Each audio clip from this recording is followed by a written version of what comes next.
Boa tarde a todos. Vamos então dar continuidade na disciplina. A 14ª aula de pesquisa e desenvolvimento científico. Eu estou usando um material baseado no do professor Carlos. Ele tem um material bem legal. Eu peguei algumas coisas que servem mais pro curso, para que a gente está preocupado em colocar aqui. Mas a ideia é essa. Já estudamos e entendemos um pouquinho o processo de como aprender, como é que eu faço para aprender alguma coisa nova. E o processo de aprendizagem, depois que a gente começa a chegar nos limites do que a gente consegue aprender, é, na hora que você chega no limite, não tem mais nada para frente. Então, o processo de aprendizagem ele muda para o processo de pesquisa. A ideia de um mestrado, um doutorado é exatamente essa: é você estudar e entender o que existe da borda de conhecimento, e dali para frente você vai começar a fazer uma pesquisa. Por outro lado, as metodologias de pesquisa, elas servem para a gente que ainda está aprendendo, porque nós não conhecemos aquilo. Então, em algumas situações, é interessante, ao invés de a gente utilizar um método de aprendizagem, de memorização ou de aprendizagem lógico, dialético, a gente usar um método de pesquisa para a gente aprender às vezes uma coisa que já existe, né? Resumo: reinventar a roda. Vale a pena reinventar a roda? Se você quer aprender mais como as rodas funcionam, vale a pena reinventar a roda, sim. Então, para a gente realmente entender como uma coisa funciona, a melhor maneira é construir aquilo, é projetar aquilo, é planejar. Então a gente vai caminhar para essa segunda parcela agora. A primeira pergunta, né? Como é que um engenheiro trabalha em pesquisa? Então, quais são os possíveis cenários? Pela própria estrutura, são variados, tá? O engenheiro pesquisando em engenharia não é uma coisa extremamente comum. Então, normalmente a gente tem o engenheiro mais como um apoio em outras pesquisas, de maneira geral. Por quê? Porque todo mundo hoje, quer dizer, praticamente todo mundo hoje, utiliza algum mecanismo, alguma ferramenta ou algum sistema que o engenheiro desenvolveu para dar sequência nas suas pesquisas. Então é muito comum a gente ter pesquisa assim, das áreas mais completamente diferentes, e você tem um engenheiro na equipe trabalhando, desenvolvendo alguma ferramenta. Eu participei uma vez de uma pesquisa de posicionamento, de deslocamento de médicos em um centro cirúrgico. Aí você fala, é uma pesquisa para analisar como é que os médicos se deslocam no centro cirúrgico, qual ferramenta que eles usam, em qual momento. E, assim, é um monte de psicóloga e médico discutindo processo cognitivo, discutindo usabilidade de floor plan, né, de projeto de piso, de local, de armazenamento de equipamentos. E o que o engenheiro vai fazer nesse meio do caminho? A gente vai desenvolver ferramentas. Então, a gente fez uma ferramenta automatizada para poder fazer todo o mapeamento, tirar estruturas estatísticas e ajudar o pessoal a entender o que aqueles dados significam, do ponto de vista de manipulação dos dados em si. Então, a gente consegue participar nas mais diversas atividades. Então, a gente trabalha em pesquisas básicas, aplicadas ou de desenvolvimento, nas mais diversas situações. Mesmo não sendo ainda engenheiros, o aluno de engenharia também pode trabalhar em pesquisa. A gente tem um conjunto bastante grande. O Guilherme acabou de comentar que ele participou da Black Bee, desenvolvendo e pesquisando em drones, tá? Como aluno de graduação. Ah, mas o que ele fez é coisa que já existe. Talvez sejam coisas que já existem dentro de um conhecimento que talvez já exista, mas ele se não é um conhecimento que nós, como instituição Unifei, temos. Então nós precisamos desenvolver. E aí a gente tem alunos que, vocês como alunos, podem fazer parte desse processo de desenvolvimento, podem bolar novas ferramentas, podem pensar em novas estruturas. Isso tudo ajuda o processo de formação de vocês. Especificamente o curso de Engenharia Eletrônica, o nosso foco é formar mão de obra para mercado. A gente quer formar engenheiro solucionador de problemas. A gente não tem uma veia acadêmica dentro do curso muito grande. Não impede que vocês que falam, nossa, eu gosto da área acadêmica, eu gosto de dar aula, ou eu gosto do processo de ensinar, que vocês não possam fazer isso, ou do processo de pesquisa. Nós temos justamente as atividades complementares, as disciplinas optativas, para vocês poderem escolher e moldar um pouquinho a formatação sua do que vocês querem fazer. E a gente tem uma série de oportunidades. Pesquisas via iniciação científica, nós temos monitorias, onde você pode estar ajudando o professor a desenvolver, inclusive, material didático para as disciplinas. A gente tem pesquisas específicas com os grupos com os grupos de trabalho. Então, tem grupo em microeletrônica, a gente tem grupo em aerodesign, a gente tem grupo em computação. Você pode trabalhar com algumas dessas pesquisas específicas e as pesquisas um pouco mais aplicadas dentro dos projetos especiais. Guerra de robôs, aeromodelismo, a gente tem o Cheetah, o Cheetah é carro, tem o Fórmula Sai, que é carro de Fórmula 1, tinha um de moto, eu não lembro, os caras projetam a moto, vai lá e anda off-road, o Coyotes da moto, provavelmente é isso. A gente tem o Ecoveículo, que é um veículo inteirinho elétrico, a gente já ganhou primeiro e segundo lugar algumas vezes nas competições. Tudo isso desenvolvimento de produtos. É um nível de pesquisa um pouco mais aplicado, um pouco diferente, vai começar a comentar um pouco disso hoje, mas que vocês como aluno também podem participar, certo? Como é que é o processo geral de pesquisa e desenvolvimento? Aqui tem um primeiro infográfico para a gente começar a entender todo o mapeamento. Aqui está metade desse mapeamento, né? Que é normalmente a parte que a gente pensa de pesquisa como pesquisa realmente. Então, em algum momento, nós vamos ter algum modelo matemático que a gente vai se basear, ou que a gente vai planejar, e através da pesquisa a gente pode gerar, quer dizer, através da pesquisa, utilizando estruturas laboratoriais, a gente pode chegar então a resultados matemáticos, de modelos, de fórmula. É assim a pesquisa bem aplicada. Desculpa, a pesquisa de base, a criação realmente de modelos de maneira genérica. Disso, a gente passa para o desenvolvimento, onde uma das ideias do desenvolvimento é também a criação de protótipos. Então, agora, não mais apenas os modelos matemáticos, mas a gente também vai gerar validação daqueles modelos.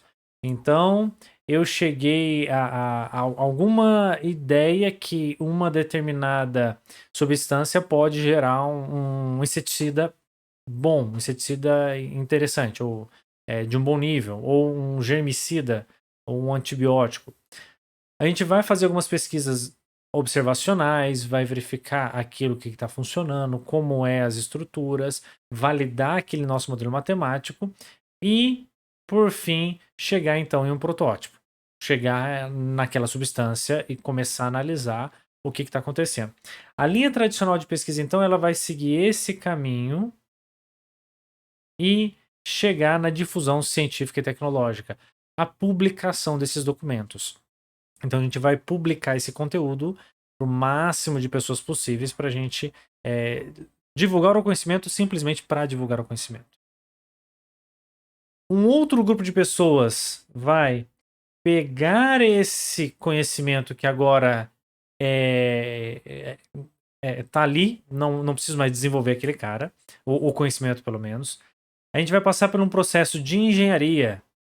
E a engenharia vai determinar, por exemplo, como a fábrica vai funcionar e como eu faço para produzir aquilo.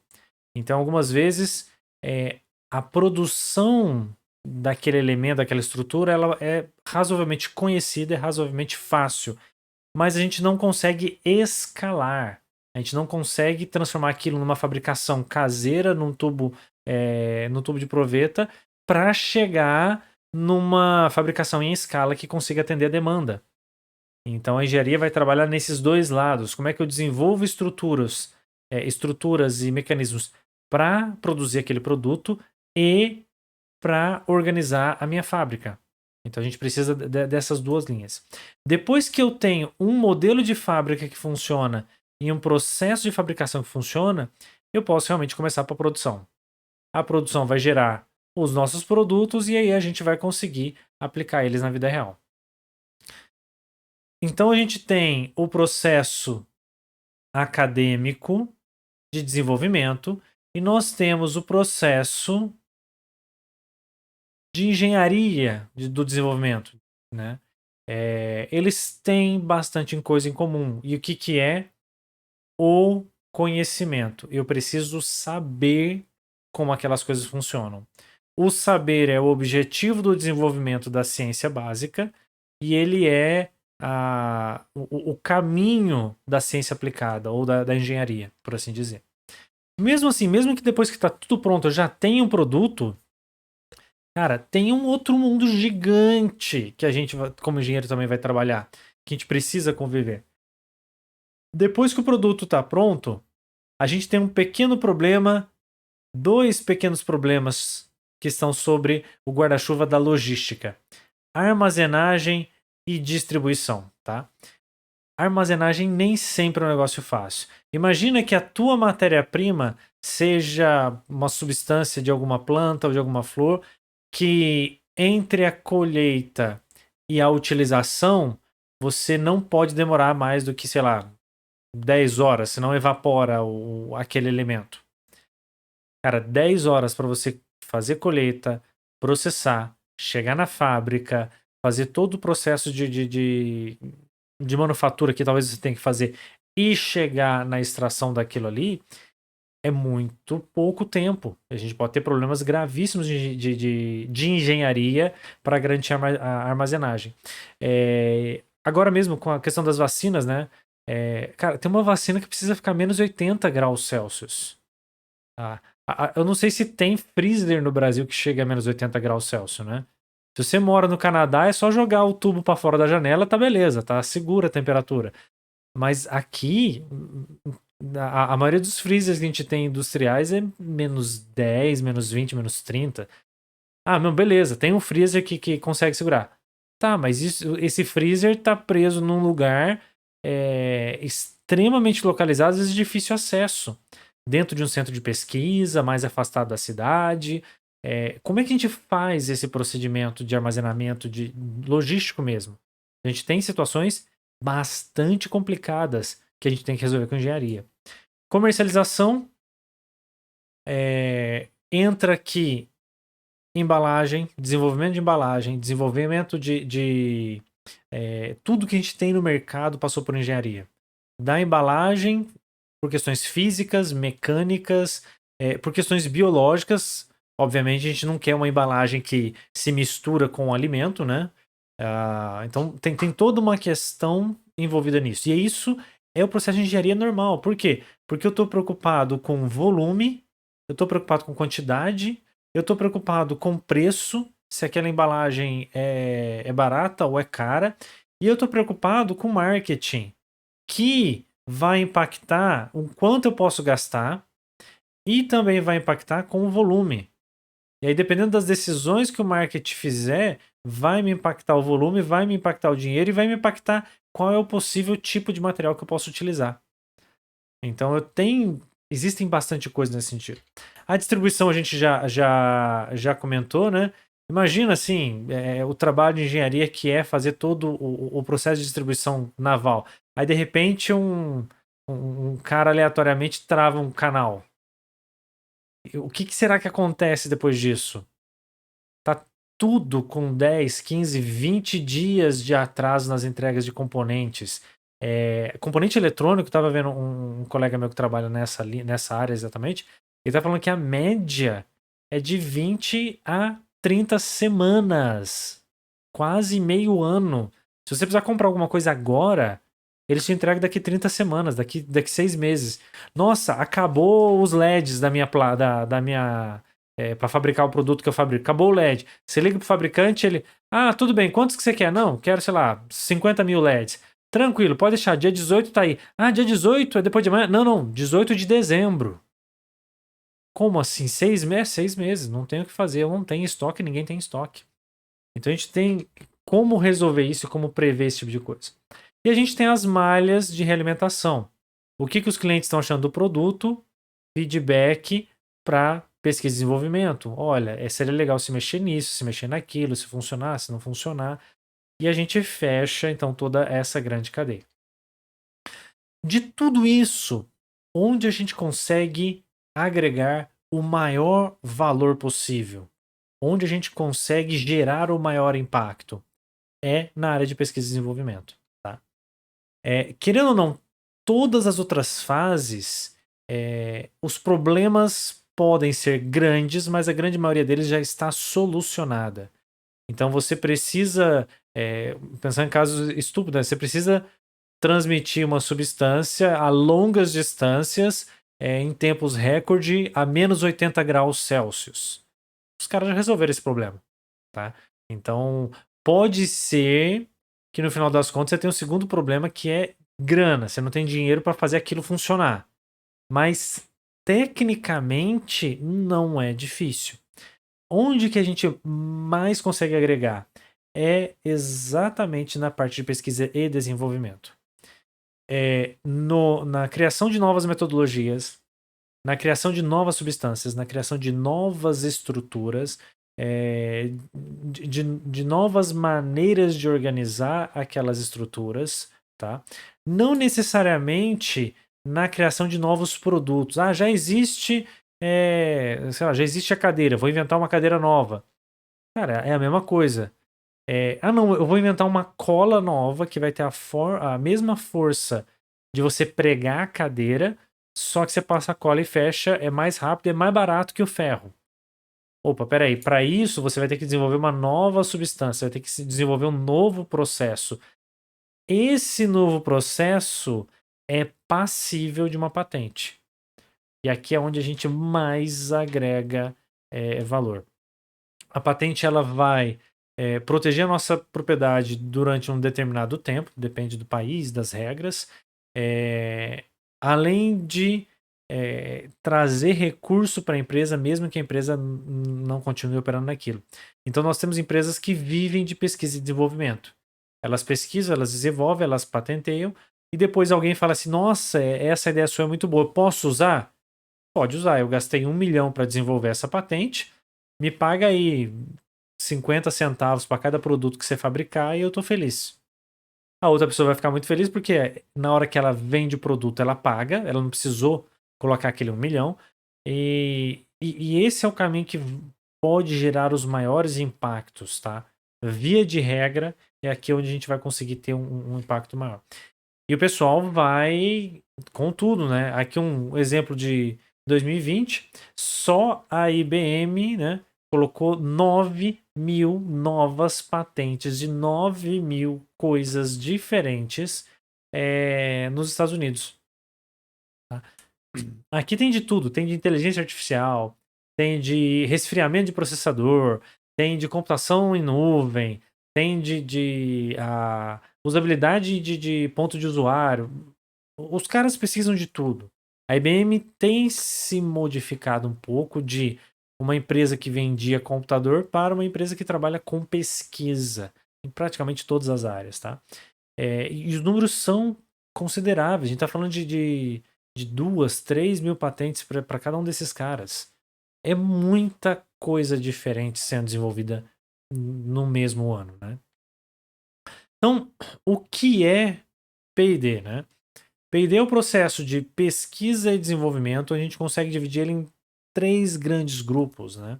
O primeiro deles, o básico, é quem vai pesquisar sobre os fatos, sobre os fundamentos, sobre os fenômenos que acontecem, mas sem se preocupar em aplicar aquilo em algum lugar. O que você está pesquisando? Olha, eu descobri que se você pegar um número primo e multiplicar por outro primo, é uma conta que é muito difícil de fazer.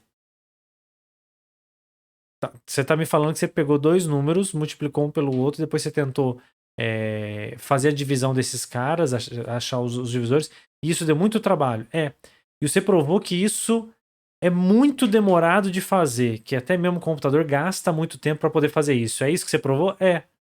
Para que isso serve? Não, provei. Só isso. Não, o que você provou? Não, eu provei que se a gente imaginar que eu tenho um espaço quadridimensional e eu tiver uma partícula quadridimensional que transita sobre espaço sobre uma determinada velocidade pré-definida, eu consigo calcular quanto tempo essa partícula demora para atravessar esse espaço quadridimensional usando essa equação. Ah, é isso? Quanto tempo você gastou para descobrir isso? 6 anos. São resultados puramente matemáticos, puramente físicos teóricos, né? Que geram verdades, que geram resoluções de verdades, que tem toda uma teoria por trás aqui do porquê que aquilo é verdade, do porquê que aquilo funciona, sem nenhuma aplicação prática. O primeiro exemplo que eu comentei com vocês, né? Por que alguém vai preocupar em como é que se faz, quanto tempo gasta para fazer cálculo de divisão de números primos, né? Quer dizer, divisão de números normais em fatores primos. Cara, para que você vai querer dividir, achar os fatores primos de um número, sei lá, de 10 milhões de dígitos? Se você descobrir como é que você faz isso rápido, você acabou de hackear, sei lá, quase todos os bancos do mundo. Porque uma das tecnologias que a gente utiliza hoje de criptografia, se eu não me engano, é RSA, ela é baseada em módulos de números primos, justamente porque é um cálculo muito difícil de ser feito. A gente tem uma outra que chama ECC, ECS, agora eu não me lembro, que é curvas polinomiais. O cara inventou uma equação e provou que aquela equação é difícil de fazer. Aí o pessoal da área de criptografia falou: se essa equação é difícil de calcular, eu já sei como é que eu posso usá-la para melhorar a capacidade de criptografia do meu sistema. Então, coisas às vezes completamente não relacionadas uma com a outra, mas a partir do momento que você tem as ferramentas à sua disposição, você consegue achar maneiras muito interessantes de utilizá-las. Só que você precisa ter essas ferramentas. Você precisa desenvolvê-las. Essa é a ideia da básica. A pesquisa aplicada, ela já vai no outro sentido. Estuda do mesmo jeito os fenômenos físicos, as ideias, mas com o intuito de aplicar aquilo em alguma solução. Desenvolver uma determinada ferramenta para ser aplicada no mundo. Tá? A pesquisa aplicada é o que traz dinheiro. A pesquisa aplicada é o que faz o desenvolvimento de qualidade de vida. Só que a gente não consegue estar na dianteira da pesquisa aplicada se não tiver pesquisa básica. Então, um país que tem muita pesquisa aplicada, ele com certeza ainda tem, ou no mínimo já teve, uma grande quantidade de pesquisa básica sendo desenvolvida. Então é muito importante de valorizar a pesquisa básica, porque viver de pesquisa aplicada, você sempre está um passo atrás. Você está descobrindo alguns detalhezinhos daquilo que a pessoa te apresentou. Você não está criando nada completamente novo. Isso faz parte é associado e é necessário à pesquisa básica. Por fim, a gente tem o desenvolvimento exploratório, que é o que as empresas vão fazer quando eles pegam uma ideia que já está mais ou menos sedimentada e agora a gente vai fazer o uso disso daí. Por exemplo, a gente quer saber quais são as substâncias químicas que, quando eu passo uma energia elétrica ou quando eu esquento elas, elas emitem fótons. Se eu esquentar isso aqui, sai fóton. Se eu não esquentar, não sai. Se eu ligar a energia elétrica aqui, sai fóton. Se eu não ligar, não sai. Ok. Pesquisa aplicada. Como é que eu utilizo essas diferentes substâncias químicas para eu emitir a luz vermelha, verde e azul? Através de um LED. Observação, o LED azul foi criado, sei lá, 2003. O LED mesmo já tem desde a década de 70, 80. O LED azul a gente só descobriu em 2007, 2008, tá? Através de pesquisa científica, o cara foi testando um monte de substância e falou: olha, essa substância brilha azul. Alguém falou, peraí, e se eu pegar o LED meu e pintar lá dentro com essa substância, vai emitir luz azul? Não vai. Ó, tem essa outra substância que brilha azul. Deixa eu testar agora. Chegou uma hora que o cara descobriu. Depois que ele descobriu isso, o que eu vou fazer? TV de 60 polegadas para assistir Copa do Mundo. Né? Esse é o passo próximo. Novela não, tá? Copa do Mundo já é ruim também, mas ó, eu consigo implementar isso num produto aplicado. Eu não estou desenvolvendo nada, eu estou pegando o conhecimento que já foi desenvolvido e aí sim eu estou aplicando para a geração de um produto, para aquilo que vai ser interessante para a gente, certo? Então, a pesquisa e desenvolvimento experimental, ela nos traz, baseada em experiência, essa ideia de a gente conseguir desenvolver novos conhecimentos, de eu conseguir desenvolver novas metodologias e materiais baseados naqueles experimentos que a gente fez, tá?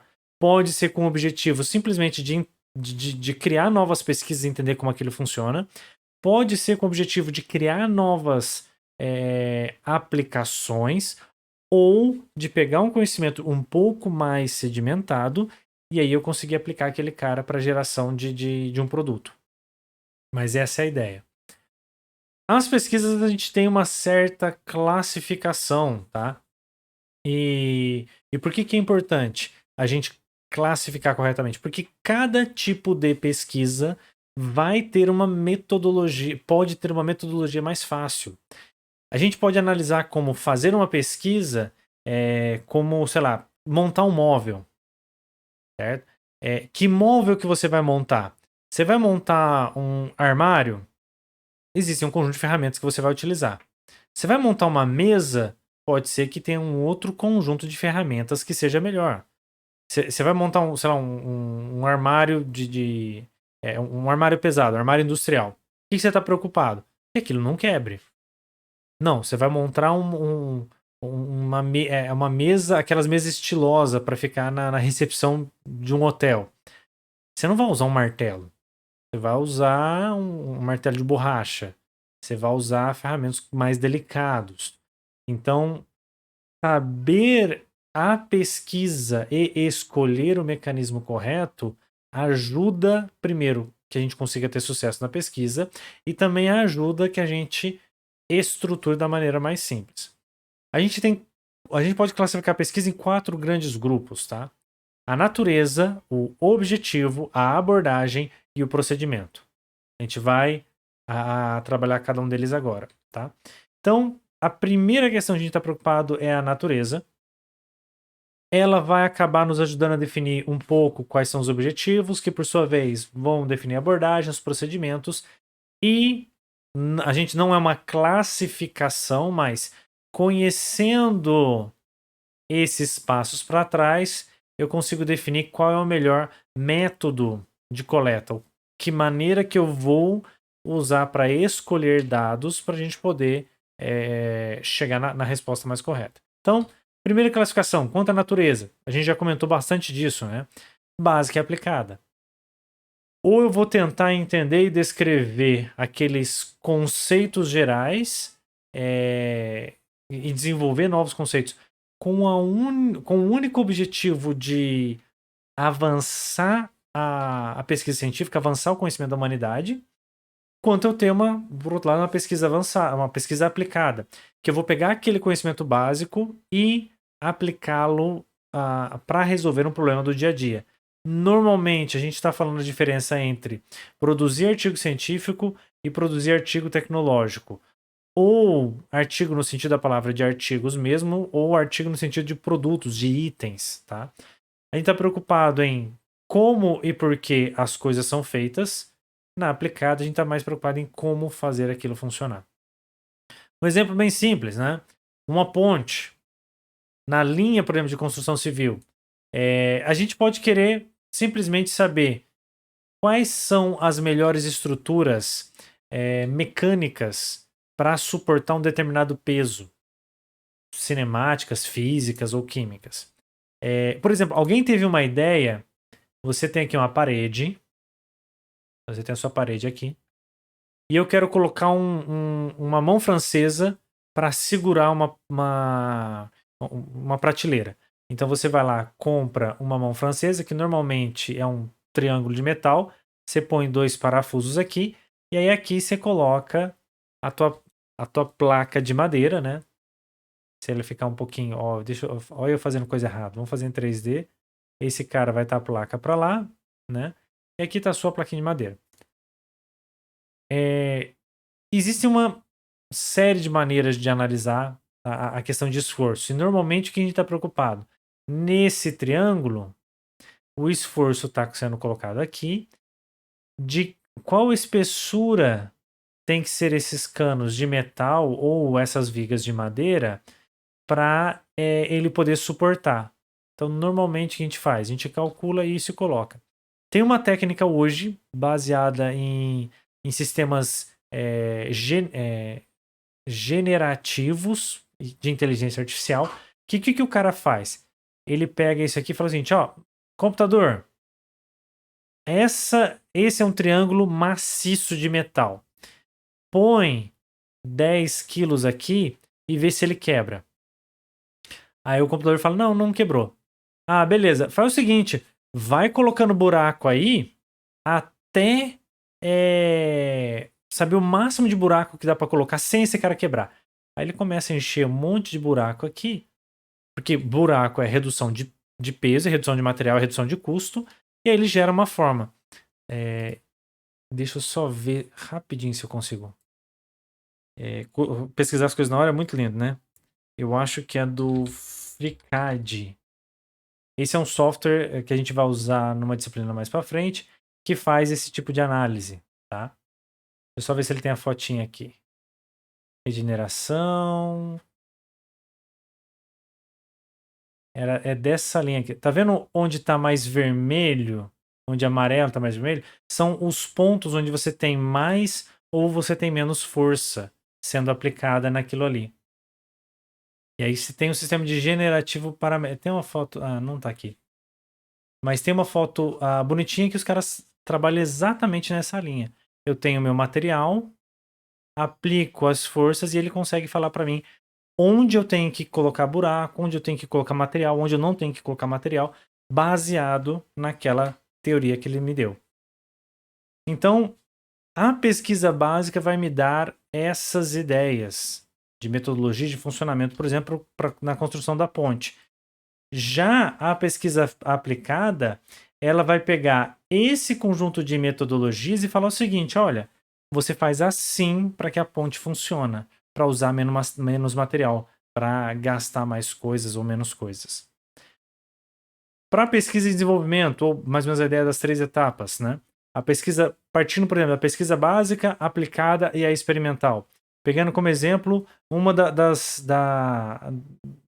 coisas assim mais surreais que o ser humano talvez conseguiu descobrir, né? A penicilina, os antibióticos. Então, em 1928, o Alexander Fleming, falou assim, olha, esse fungo aqui, se eu coloco ele aqui, ele mata quem está em volta. Cara, que estranho. Analisa, pega esse fungo, separa, tenta num jeito, de outro jeito. Ou seja, você faz um monte de pesquisas e você chega à conclusão que aquele fungo libera alguma substância que mata a vida, né? Que é contra a vida, que é antibiótico. Então ele é contra a vida, ele acaba com a vida naquela região. Aí fala, beleza. Ah, e aí, pra que isso serve? Não sei pra que serve. Eu descobri, ó, tem esse fungo aí, ó, olha que coisa legal que ele faz. Fica essas bolinhas coloridas aí, mais escura, mais clara. É isso aí. Depois de um tempo, o cara falou assim: peraí. Um bacteriologista falou o seguinte: se isso mata a bactéria, se eu beber isso daí, ele vai matar as bactérias nocivas que eu tenho. Então, será que eu posso usar isso para matar as bactérias? E aí eles identificaram o penicillinum, que é a cultura desse fungo, e ele produz a famosa penicilina, que é esse cara aqui embaixo. Tá aqui o desenho dela. E aí a pesquisa aplicada é assim, como é que eu consigo gerar esse material? Como é que eu consigo isolar esse material para poder utilizá-lo naquilo que ele é bom. Por fim, a gente tem a terceira etapa, que é o desenvolvimento experimental. Beleza, a gente sabe o que faz, a gente sabe o que acontece, mas assim, como é que eu monto uma fábrica para desenvolver isso, né? Começou sendo utilizado na Segunda Guerra Mundial, então os ferimentos, o cara raspou a roupa no arame e vai morrer de tétano, não vai mais, então teve um impacto muito grande. E assim, deve ser uma das pesquisas que ela, sei lá, se o Fleming ainda estivesse vivo, eu acho que, se brincar, ele isoladamente deve ser uma das pessoas que mais salvou vida na história da humanidade. Que a quantidade de pessoas que não morrem porque a gente tem antibiótico, deve ter algum estudo desse jeito. É assim, é estúpido a quantidade. Só que não adianta a pesquisa básica, ficar olhando para fungo o dia todo. Não adianta a pesquisa aplicada, que é eu entender como aplicar aquilo ali para matar a bactéria. Como é que eu vou transmitir isso daí? Como é que eu vou. A questão logística, como é que eu vou entregar esse tipo de material? Que tipo de apresentação que eu posso fazer? É só beber? É melhor? Ou é injetável? Como é que eu fabrico isso? Que tipo de. Como é que eu fabrico o invólucro? Que tem que ser de vidro, tem que ser de plástico ou de algum material que não reage com a penicilina, né? A cor do vidro, será que pode reagir com luz? Não pode?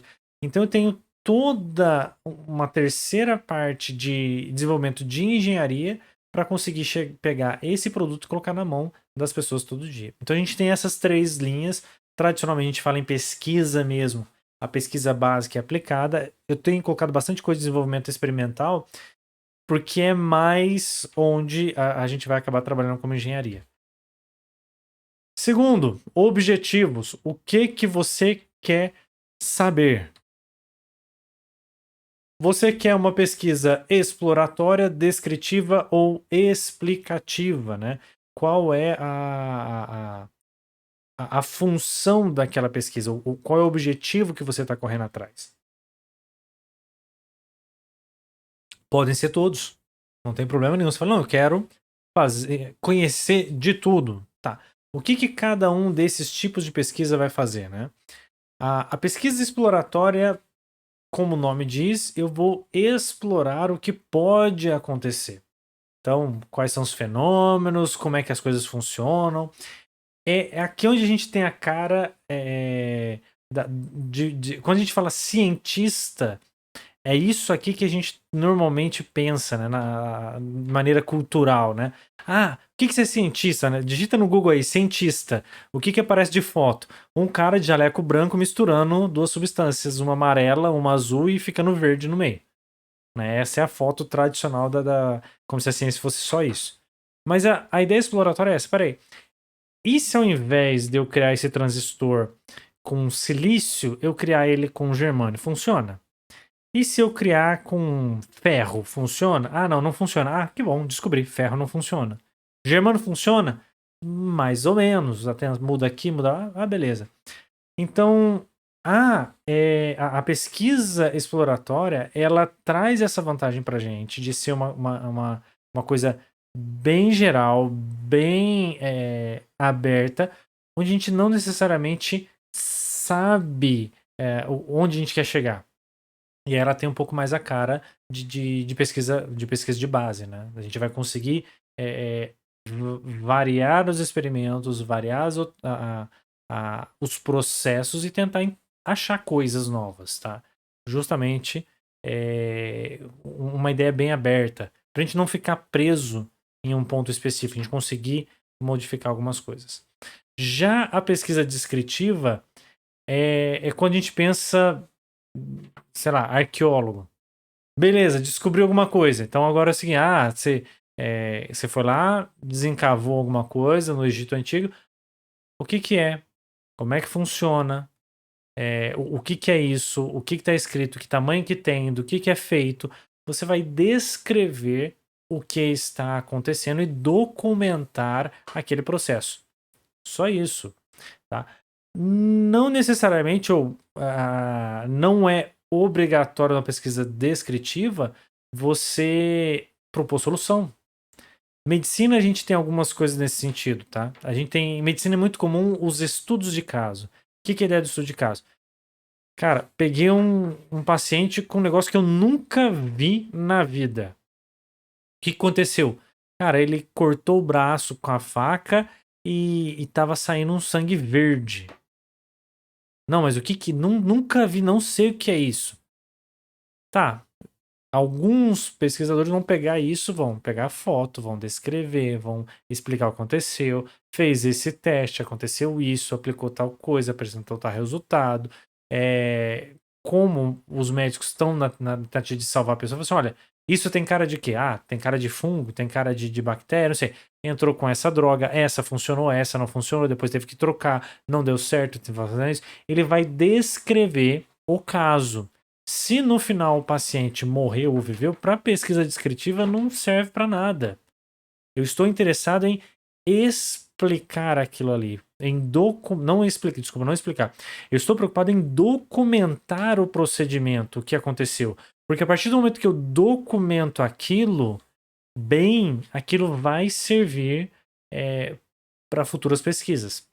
E às vezes de maneira que a gente não tem a mínima ideia de como aquilo vai ser utilizado. Então é importante que a gente faça boas documentações. Por fim, o que a gente entende, então a gente já viu a pesquisa, a pesquisa exploratória, que é mais a cara do cientista maluco, sai testando um monte de coisa para ver o que acontece. A pesquisa descritiva, a gente vai gerar relatos do que a gente está observando mais fiéis possíveis, né? A história, a gente só consegue trabalhar com história, ter uma linha de pesquisa em história hoje por causa das pesquisas descritivas que a gente teve ao longo dos anos. Por fim, a pesquisa explicativa, que aí sim a gente está pensando, mas por que que isso acontece? Por que que o braço do fulano ficou verde, né? Por que que tal coisa repele os insetos? Então a gente pode pegar os resultados das outras pesquisas e aí sim começar a analisar, gerar uma hipótese. Olha, nesse caso o cara aplicou tal droga, resolveu. Nesse caso o cara aplicou tal droga, resolveu. Ele aplicou tal droga, resolveu. Então gerar a formulação que tal droga deve resolver. Por quê? O que essa droga compõe? Ela é um antibiótico? Ela é um antiviral? De que jeito que ela é um antiviral? Ela atua no fortalecimento de células brancas? Ela atua no sentido de exagerar a resposta imunológica?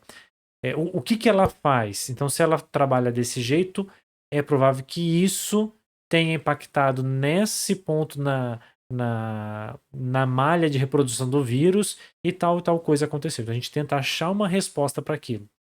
A partir do momento que você entende qual é aquela resposta, você pode supor novas metodologias e tentar resolver novas metodologias. Há 150 anos atrás, o cara falou assim: olha, coloca o vírus mata o vírus, dá uma fervida nele para morrer, injeta aquele caldo, bebe aquele caldo, e aí o que acontece? Você vai ter uma doença mais leve, o teu corpo vai achar que tem o vírus, só que tá tudo morto. Ele acha que tem o vírus, então você vai ter febre, você vai ter todas as reações, ele vai gerar toda a resposta inflamatória, vai matar o vírus e vai guardar a memória daquilo ali. Então você vai ter alguns efeitos colaterais da vacina, mas você não vai ficar doente. Por quê? Porque o vírus não está reproduzindo. Como o vírus não. O problema é o vírus começar a reproduzir demais e você não dá conta de vencer ele. Não, você colocou uma carga morta, o teu corpo acha que tá vivo, porque o vírus não é nem vivo nem morto, né? Então ele acha que tá vivo, vai lá, combate aquele cara e você ganha uma resposta imunológica. Ah, então quer dizer que é assim que funciona? É. E como é que ele sabe como é que é o vírus? Eu gero uma proteína que encaixa na proteína do vírus. Essa é a maneira, bem toscamente, né? É a maneira como a coisa funciona. Ah, é assim? Então, se ao invés de eu colocar um vírus, que pode ser um vírus mortal, eu colocar um vírus atenuado e juntar nele, não é um vírus, seu corpo vai, resfriado. É um vírus, é um resfriado. Seu corpo vai combater, vai ter todos os processos. Só que junto com ele, eu coloco só um pedaço da célula do vírus original. Funciona? Funciona, é o que a gente tem hoje de vacina de RNA. Tem graus, níveis, se esse não é interessante, tem uma série de discussões, mas a ideia saiu da gente ter entendido muito bem o processo de imunização por glóbulos brancos e a gente conseguir com isso gerar uma ferramenta que deve gerar a mesma resposta. Então, essa é a ideia, essa é a importância da explicativa. Na hora que você entende realmente por que, que a coisa é, você consegue atacar ela de lados diferentes. Nosso terceiro quesito, as abordagens, né? A gente basicamente tem duas abordagens. Eu nem vou ler os comentários, tá muito legal aqui. Quais são as abordagens? Quantitativa e a qualitativa. E não existe a quantitativa é melhor porque é prova alguma coisa. A qualitativa você tem que, sei lá, não é isso. Uma é melhor que a outra. O que acontece? Há situações onde eu não consigo fazer uma pesquisa quantitativa por falta de números, por falta de informação, né? Por falta de capacidade técnica de entendimento mais a fundo dos procedimentos. Então a gente tem que usar estruturas qualitativas. Ou porque os dados que a gente tem, os dados que a gente consegue extrair do meio para fazer a nossa pesquisa, eles são inerentemente qualitativos, né? Toda vez que você for fazer qualquer pesquisa que você for trabalhar com o ser humano, é qualitativo.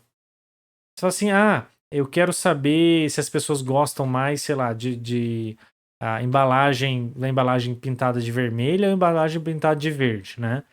É uma pesquisa qualitativa. Você está extraindo opção. Não, mas o cara chegou, colocou lá no Facebook, pediu para dar joinha se gostasse do verde e sorrisinho se gostasse do azul. E aí ele achou o número e falou, tantas por cento. Não, cada um deu a sua opinião. Opinião é subjetividade. Por mais que você consiga ter números, a base daquele racional continua sendo qualitativo. Você pede para a pessoa e fala assim, eu quero medir numa escala de 0 a 10, quanto de dor que você está sentindo? É um dado subjetivo que a gente está tentando dar uma cara quantitativa para a gente conseguir tentar extrair mais informações de maneiras talvez mais analíticas. Mas ele acaba sendo se baseado. A premissa inicial é um dado subjetivo. Então, elas são complementares. Algumas vezes as informações qualitativas que a gente consegue levantar são mais importantes e mais úteis do que os dados brutos. Tá? O resultado que a gente consegue tirar dos dados. Em vários casos, a pesquisa quantitativa vai nos fornecer um conjunto de informações, mas para a gente entender o porquê que aquilo acontece, várias vezes a gente precisa ir para o meio qualitativo. Então depende do mecanismo, depende do que você quer fazer, uma ou outra pode ser melhor. Por fim, os procedimentos, e é aqui a metodologia de pesquisa. A gente vai estudar com mais calma ao longo agora das próximas aulas vários desses métodos, né? E aí são as metodologias. Que metodologias que a gente tem? Eu acho que eu só não vou passar pesquisa de participante, pesquisa participante. Eu acho que esses dois eu acho que a gente não vai ter tempo de trabalhar. Os outros a gente vai trabalhar nas próximas aulas. Então, primeiro, já comentei com vocês, estudo de caso é relatar o que aconteceu. Olha, tal evento aconteceu uma vez, várias vezes, em vários casos. Praticamente toda a grande, não toda, mas sim, uma grande parte da metodologia de pesquisa na área de economia é estudo de caso. Por quê? Você pega o que aconteceu e tenta entender a partir daquele caso, que várias vezes é único, qual que é a resposta, como é que funciona, funciona, o que não funciona, quais são as causas possíveis. Por quê? Porque, via de regra, você não vai querer destruir a economia de um país para testar uma hipótese, né? Salário mínimo. Salário mínimo é bom ou é ruim? Não sei, vamos testar. O Brasil tem salário mínimo? Tem. Vamos tirar e vamos ver se melhora. Não, sei lá. Os Estados Unidos tem salário mínimo? Alguns estados não. Então vamos colocar o salário mínimo e ver se piora. Não é isso. A gente não faz esse tipo de coisa porque o custo em termos de vida, em termos de pessoas que dependem daquela decisão é muito alto. Então o que a gente faz? Tenta comparar situações similares, onde eu tenho variações em um caso. Os Estados Unidos, nesse ponto, é um pouco mais interessante porque os estados são muito diferentes as legislações. Então lá você tem uma cultura mais ou menos uniforme, então, estados vizinhos são mais ou menos parecidos, e às vezes você tem um que tem salário mínimo e o outro que não tem salário mínimo. Vamos avaliar a diferença de um para outro? Qual que é a média salarial de um para outro? Como é que funciona? Quem que tem mais... não, a média desse aqui é muito maior, mas ele tem muito menos emprego. Esse aqui, a média é muito mais baixa, mas está todo mundo empregado. Então a gente consegue, através de estudo de caso, não interferindo no processo, resgatar aquelas informações e analisar o que está acontecendo. Já a pesquisa experimental, a gente vai planejar um experimento baseado no que a gente acha que pode acontecer, executar o experimento e saber se deu certo, se a gente conseguir atingir o objetivo ou não. A pesquisa operacional tem algumas similaridades. Normalmente ela vai envolver a gente vai usar um pouquinho mais em ambientes industriais, tem alguns detalhezinhos diferentes. O survey é simplesmente fazer uma entrevista, perguntar para o pessoal, e aí, como funciona, o que tem, o que não tem. Realmente, sair fazendo pesquisa é o Ibope. É uma maneira de pesquisa. A pesquisação seria mais ou menos o contrário do estudo de caso.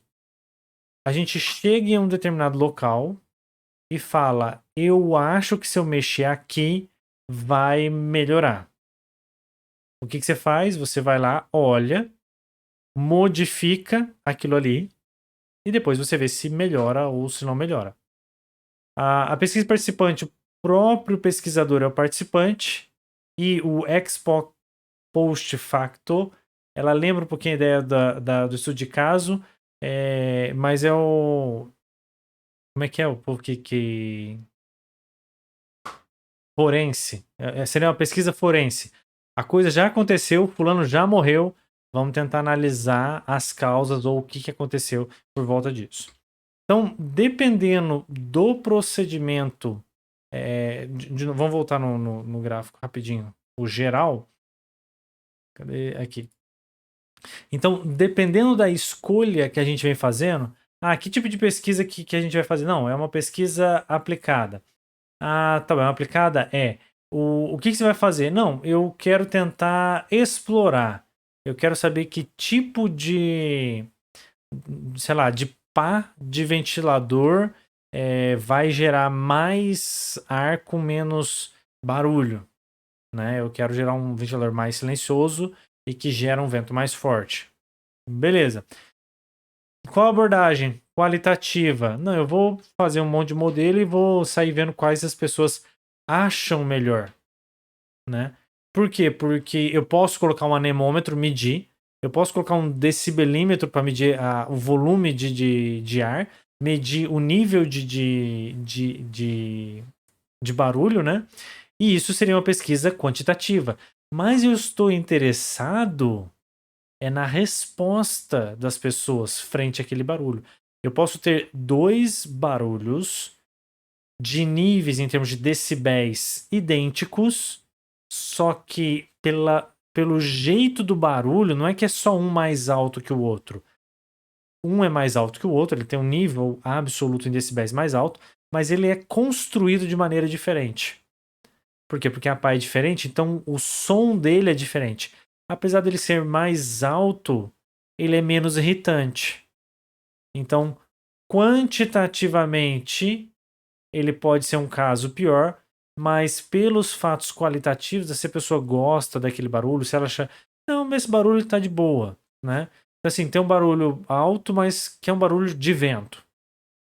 Ok. Tem um barulho mais baixo, mas é um barulho de engrenagem. Já não é muito legal. Tem um barulho muito suave, mas muito suave. Só que é igualzinho um mosquito. Não, esse é insuportável. Então, não é só o quantitativo. Aí, beleza, definir qualitativo. Qual que é o procedimento? Não, eu vou fazer experimental. Eu vou construir e vou lá ver o que está acontecendo. Beleza, como é que a gente vai coletar dados? Você vai observar as coisas acontecendo? Você vai juntar com todo mundo e bater papo? Um grupo vocal? Você vai fazer entrevista? Você vai fazer questionário ou você vai fazer experimentação? Vai lá sentar e experimentar aquelas informações. Então, os métodos de coleta de informação que eu vou escolher vai depender de tudo o que a gente pensou para trás, de qual dos métodos. Ao longo das próximas semanas, a gente vai ver quais métodos são um pouquinho mais legais para cada uma das atividades que a gente está planejando. Certo? Comentei com vocês. Deixa eu só ver aqui se eu não pulei. Isso mesmo, os procedimentos e muitíssimo obrigado. A aula de hoje é um pouquinho mais resumida, eu vou bater um papo com vocês depois da aula, mas em termos de conteúdo, é isso aqui. Alguma dúvida? Alguém quer perguntar alguma coisa? Fica tranquilo, não sai na gravação, então eu vou repetir sua pergunta e deixar para todo mundo, caso alguém tenha a mesma dúvida. Se não, tudo certo, tranquilo por hoje. Isso aí. Muitíssimo obrigado, pessoal, e até segunda-feira, então.